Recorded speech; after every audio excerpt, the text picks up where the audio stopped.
আপনারা 15% ডিএ বাড়বে, 15% দেওয়া হবে। পশ্চিমবঙ্গ রাজ্য সরকারি কর্মচারীদের ডিএ নিয়ে বিরাট সুখবর। এই মুহূর্তে পশ্চিমবঙ্গ রাজ্য সরকারি কর্মচারীদের ডিএ নিয়ে নতুন আপডেট। প্রতিবেদন থেকে বলা হচ্ছে, দুদিন আগে কেন্দ্রীয় সরকার প্রায় 6% মহার্ঘ ভাতা বা ডিএ ঘোষণা করায় ঘরে বাইরে তার প্রবল চাপ তৈরি হয়েছিল, কারণ রাজ্য ও কেন্দ্রীয় সরকারি কর্মচারীদের ডিএর ফারাক প্রায় বেড়ে দাঁড়িয়েছিল 54%। আর কোনো রাজ্যে ডিএর ফারাক এতটা বেশি ছিল না। সেই চাপের মুখে রাজ্য সরকারি কর্মচারীদের তুষ্ট করতে শুক্রবার প্রায় 10% ডিএ ঘোষণা করে দিলেন রাজ্যের মুখ্যমন্ত্রী মমতা বন্দ্যোপাধ্যায়। প্রতিবেদন থেকে বলা হচ্ছে, এবার থেকে রাজ্য সরকারি কর্মচারীদের পদোন্নতি এবং বেতন বৃদ্ধির জন্য এই নিয়ম চালু করল সরকার। উপকৃত হবেন সকলেই। বেতন বৃদ্ধি নিয়ে পশ্চিমবঙ্গের রাজ্য সরকারি কর্মীদের ঝামেলার কথা কারোই অজানা নয়।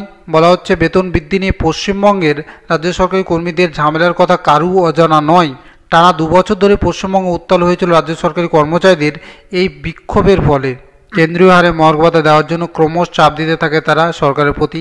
এদিকে সরকার তাদের সেই দাবি কর্ণপাত করা তো দূরে থাক, তাদের পুরনো বকেয়া মহার্ঘ ভাতাটুকু মেটাতে চায়নি প্রথম দিকে। আর এই নিয়ে শুরু হলো বিক্ষোভ ঝামেলা। এমনি কি শেষ পর্যন্ত তা গড়ায় হাইকোর্ট থেকে গড়িয়ে এখন বর্তমানে রয়েছে সুপ্রিম কোর্টে। এই সমস্ত সরকারি কর্মীদের শান্ত করতে এবার নতুন কর্মসূচি গ্রহণ করলো মমতা বন্দ্যোপাধ্যায়ের সরকার। সম্প্রতি পশ্চিমবঙ্গ অর্থ দপ্তরের তরফে জারি করা হয়েছে একটি বিজ্ঞপ্তি, এবং রাজ্য সরকারি কর্মীদের পদোন্নতি এবং বেতন বৃদ্ধি বিষয় নিয়ে একটি গুরুত্বপূর্ণ বিজ্ঞপ্তি জারি করেছে নবান্ন। প্রতিবেদন থেকে বলা হচ্ছে, যার মাধ্যমে সরকার আশা করছে এই সমস্ত সরকারি কর্মচারীরা অনেকটাই খুশি হতে পারবেন। কিন্তু কি বলা হয়েছে এই বিজ্ঞপ্তিতে নিচে এই বিষয় নিয়ে আলোচনা করা হলো। অর্থ দপ্তরে এই বিজ্ঞপ্তিতে বলা হয়েছে, এবার থেকে আগের চেয়ে কম সময়ে পদোন্নতি ঘটবে রাজ্য সরকারি কর্মচারীদের। স্বাভাবিকভাবেই তাদের বেতন বৃদ্ধিও ঘটবে এবং সঙ্গে তাল মিলিয়ে। বলা হচ্ছে, চলতি বছরে 31শে মে মুখ্যমন্ত্রীর কার্যালয় নবান্নে সরকারি কর্মী সংগঠনের সঙ্গে একটি জরুরি বৈঠক করেন মুখ্যমন্ত্রী। অর্থ দপ্তরের সচিবরাও সেখানে উপস্থিত ছিলেন। এই বৈঠকে সিদ্ধান্ত গ্রহণ করা হয় যে এখন থেকে রাজ্য সরকারি কর্মীদের পদোন্নতি পাওয়ার ন্যূনতম বয়সসীমা কমানো হবে।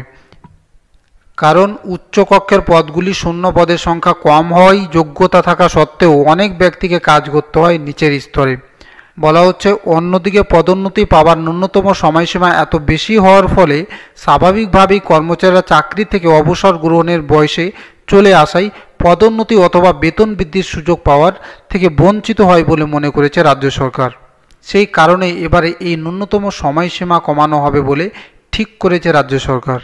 বলা হচ্ছে, সরকারি নিয়ম অনুযায়ী বর্তমানে রাজ্য সরকারি কর্মচারীদের গ্রুপ ডি থেকে গ্রুপে এই পর্যন্ত 3টি মেয়াদের মধ্য দিয়ে পদোন্নতি বেতন বৃদ্ধি ঘটে থাকে।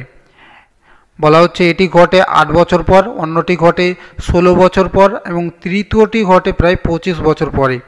এই স্কিমে পরিবর্তন আনা হচ্ছে বলে জানানো হয়েছে রাজ্য সরকারের তরফে। এখন থেকে প্রথম পদোন্নতি পাবে 8 বছর বয়সে, দ্বিতীয় পদোন্নতি পাবে প্রায় 15 বছর বয়সে এবং তৃতীয় পদোন্নতি পাবে প্রায় 24 বছর বয়সে।